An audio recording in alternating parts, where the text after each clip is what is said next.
৩৩ বছরের দীর্ঘ নীরবতা ভাঙার দ্বারপ্রান্তে দাঁড়িয়ে বিশ্ব। যে পারমাণবিক পরীক্ষার শব্দ একদিন ইতিহাস হয়ে গিয়েছিল, সেই শব্দই কি আবারও ফিরে আসছে? মার্কিন যুক্তরাষ্ট্র থেকে ভেসে আসছে এমনই এক অশনি সংকেত। আর তার জবাবে ইরান থেকে যে গর্জন শোনা যাচ্ছে, তা শুধু একটি দেশের প্রতিক্রিয়া নয়, মধ্যপ্রাচ্যসহ গোটা বিশ্বের স্থিতিশীলতাকে নাড়িয়ে দেওয়ার জন্য যথেষ্ট। তেহরান সরাসরি জানিয়ে দিয়েছে, ওয়াশিংটন যদি এক পা এগোয়, আমরাও প্রস্তুত। ঠিক কি ঘটতে চলেছে? ডোনাল্ড ট্রাম্পের এক ঘোষণাকে কেন্দ্র করে আন্তর্জাতিক নিরাপত্তা পরিমণ্ডলে এক তীব্র ঝাঁকুনি লেগেছে। তিনি জানিয়েছেন, যুক্তরাষ্ট্র আবারও পারমাণবিক অস্ত্র পরীক্ষার পথে হাঁটতে পারে। এমন এক সময়ে এই ঘোষণা এলো যখন পারমাণবিক নিরস্ত্রীকরণ নিয়ে বিশ্বজুড়ে আলোচনা চলছে। এর মাধ্যমে ওয়াশিংটন যেন গোটা বিশ্বকে একটি বার্তা দিতে চাইছে, তাদের শক্তি প্রদর্শনের ক্ষমতা এখনও অটুট এবং তারা যে কোনো সময় সেই ক্ষমতা প্রয়োগ করতে পারে। এই ঘোষণার পর মুহূর্তেই প্রতিক্রিয়া জানিয়েছে ইরান। ইরানের পররাষ্ট্রমন্ত্রী আব্বাস আরাকচি অত্যন্ত কঠোর ভাষায় বলেছেন, ওয়াশিংটন তার প্রতিরক্ষা দপ্তরকে কার্যত একটি যুদ্ধ দপ্তরে পরিণত করেছে। তার মতে, এই একটি সিদ্ধান্তেরই বহুমাত্রিক ঝুঁকি রয়েছে। এটি কেবল সামরিক ক্ষেত্রেই সীমাবদ্ধ থাকবে না, এর প্রভাব পড়বে কূটনীতি, অর্থনীতি এবং সামাজিক স্থিতিশীলতার উপর। ইরান স্পষ্ট করে দিয়েছে, তারা কোনো সংঘাত শুরু করতে চায় না, কিন্তু যদি তাদের উপর কোনো ধরনের আগ্রাসন চাপিয়ে দেওয়া হয়, তবে তার উপযুক্ত জবাব দেওয়ার জন্য ইরান সম্পূর্ণরূপে প্রস্তুত। ইরানের বার্তাটি পরিষ্কার, তারা যুদ্ধের সূচনাকারী হবে না, কিন্তু আক্রান্ত হলে শেষ দেখে ছাড়বে। বছরের পর বছর ধরে পশ্চিমা বিশ্ব ইরানের বিরুদ্ধে পারমাণবিক অস্ত্র তৈরির চেষ্টার অভিযোগ করে আসছে, কিন্তু ইরান বরাবরই সেই অভিযোগ অস্বীকার করে এসেছে।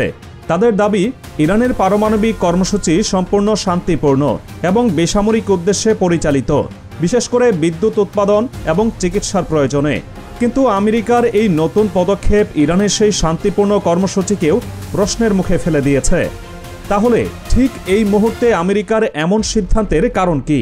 অনেক সামরিক পর্যবেক্ষকের মতে, এটি কেবল একটি পারমাণবিক পরীক্ষা নয়, বরং এটি একটি শক্তি প্রদর্শনের মহড়া। রাশিয়া এবং চীনের মতো দেশগুলো যখন তাদের নতুন প্রজন্মের হাইপারসোনিক অস্ত্র এবং পারমাণবিক সক্ষমতা প্রদর্শন করছে, তখন আমেরিকাও যেন জানান দিতে চাইছে যে তারাও পিছিয়ে নেই। রাশিয়া যেখানে তাদের পোসাইডন নামক পারমাণবিক টর্পেডো দিয়ে পুরো ইউরোপের উপকূল ধ্বংস করে দেওয়ার হুমকি দিচ্ছে, আর চীন যেখানে বিশাল সামরিক কুচকাওয়াজের মাধ্যমে তাদের শক্তি প্রদর্শন করছে, সেখানে আমেরিকার এই ঘোষণা যেন এক নতুন অস্ত্র প্রতিযোগিতারই ইঙ্গিত দিচ্ছে। ইরানের দৃষ্টিকোণ থেকে এই পরিস্থিতি অত্যন্ত উদ্বেগজনক। যখন তাদের নিজেদের অঞ্চলে নানা রকম অস্থিরতা চলছে, তখন আমেরিকার এমন একটি সিদ্ধান্ত পুরো অঞ্চলের সামরিক ভারসাম্যকে ধ্বংস করে দিতে পারে। ইরানের আশঙ্কা, একটি ভুল পদক্ষেপ পুরো মধ্যপ্রাচ্যে এমন আগুন জ্বালিয়ে দিতে পারে যা নেভানো প্রায় অসম্ভব হয়ে পড়বে। এই পরিস্থিতিতে ইরানের সামনে পথ খোলা আছে দুটি।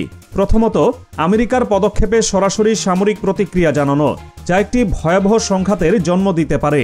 দ্বিতীয়ত, ধৈর্য ধারণ করা এবং নিজেদের পারমাণবিক কর্মসূচিকে আরও দ্রুত এগিয়ে নিয়ে যাওয়া, অর্থাৎ ইউরেনিয়াম সমৃদ্ধিকরণের মাত্রা বাড়িয়ে দিয়ে পশ্চিমা বিশ্বকে এই বার্তা দেওয়া যে ইরানও তার অধিকার আদায়ে সক্ষম এবং তারা পিছিয়ে থাকবে না।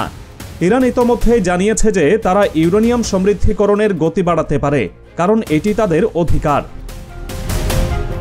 বিষয়টির গভীরতা বুঝতে হলে আমাদের একটু পেছনে ফিরে তাকাতে হবে। 1990-এর দশকে রাশিয়া এবং 1996 সালে চীন তাদের শেষ পারমাণবিক পরীক্ষা চালিয়েছিল। এরপর থেকে প্রায় 3 দশক ধরে প্রধান শক্তিগুলো এক ধরনের অলিখিত চুক্তির মাধ্যমে পারমাণবিক পরীক্ষা থেকে বিরত ছিল। কিন্তু এখন আমেরিকার আমরাও ফিরে আসছি ঘোষণার পর ইরানও বলছে, আমরাও প্রস্তুত। এই সমীকরণটি আর কেবল দুটি দেশের মধ্যে সীমাবদ্ধ নেই, এর প্রভাব পড়তে চলেছে বিশ্ব অর্থনীতিতে। বিশেষ করে তেলভিত্তিক অর্থনীতির উপর নির্ভরশীল দেশগুলো এবং উপসাগরীয় অঞ্চলের শান্তি মারাত্মকভাবে ব্যাহত হতে পারে। এমনকি বাংলাদেশের মতো রপ্তানিমুখী দেশগুলো এর অর্থনৈতিক প্রভাব থেকে মুক্ত থাকবে না। তবে আমেরিকার পক্ষ থেকে এই হুমকি এবারই প্রথম নয়। ইরানকে থামাতে এর আগেও তারা সরাসরি আগ্রাসনে অংশ নিয়েছে। গত জুনে ইসরায়েলের সাথে মিলে আমেরিকা এক ভয়াবহ হামলা পরিচালনা করেছিল ইরানের পরমাণু কর্মসূচির উপর। ইরানের সবচেয়ে সুরক্ষিত এবং মাটির নিচে অবস্থিত ফর্দো, নাতাঞ্জ ও ইস্ফাহান পরমাণু কেন্দ্রে বাংকার ব্লাস্টার নামক বিশেষ বোমা দিয়ে হামলা চালানো হয়। এই বোমাগুলো মাটির অনেক গভীরে প্রবেশ করে বিস্ফোরণ ঘটাতে সক্ষম। হামলার পরপরই মার্কিন প্রেসিডেন্ট ডোনাল্ড ট্রাম্প অত্যন্ত আত্মবিশ্বাসের সাথে দাবি করেছিলেন যে ইরানের পরমাণু অস্ত্র তৈরির স্বপ্ন চিরতরে শেষ করে দেওয়া হয়েছে। তিনি বলেছিলেন, ইরান আর কখনোই পরমাণু অস্ত্র বানাতে পারবে না। কিন্তু ট্রাম্পের সেই দাবিকে ভুল প্রমাণ করে অবিশ্বাস্য দ্রুততায় ইরান সেই হামলার ক্ষত পুষিয়ে নিয়েছে। শুধু তাই নয়, এর মধ্যেই পরমাণু কেন্দ্রগুলোর মেরামত কাজ সম্পন্ন করে নতুন উদ্যমে কাজ শুরু করেছে দেশটি। আমেরিকার আগ্রাসনের বিরুদ্ধে দাঁড়িয়ে ইরানের প্রেসিডেন্ট মাসুদ পেজেশকিয়ান আরও শক্তিশালী বার্তা দিয়েছেন। তিনি ঘোষণা দেন, হামলায় ক্ষতিগ্রস্ত পরমাণু স্থাপনাগুলোকে আগের চেয়েও আরও শক্তিশালী এবং সুরক্ষিতভাবে পুনর্নির্মাণ করা হচ্ছে। ইরানের পারমাণবিক শক্তি সংস্থা পরিদর্শনের সময় প্রেসিডেন্ট পেজেশকিয়ান বলেন, আমাদের পরমাণু স্থাপনায় হামলা চালিয়ে কিছুই আটকানো যাবে না। ইরান ধ্বংস হয়ে যাওয়া স্থাপনাগুলো আগের চেয়ে আরও শক্তিশালীভাবে পুনর্গঠন করবে। তিনি আবারও জোর দিয়ে বলেন, ইরানের পরমাণু কর্মসূচি সম্পূর্ণরূপে বেসামরিক উদ্দেশ্যে পরিচালিত। পারমাণবিক অস্ত্র তৈরি করাকে ইরান তার ধর্মীয় এবং নৈতিক অবস্থান থেকে নিষিদ্ধ মনে করে।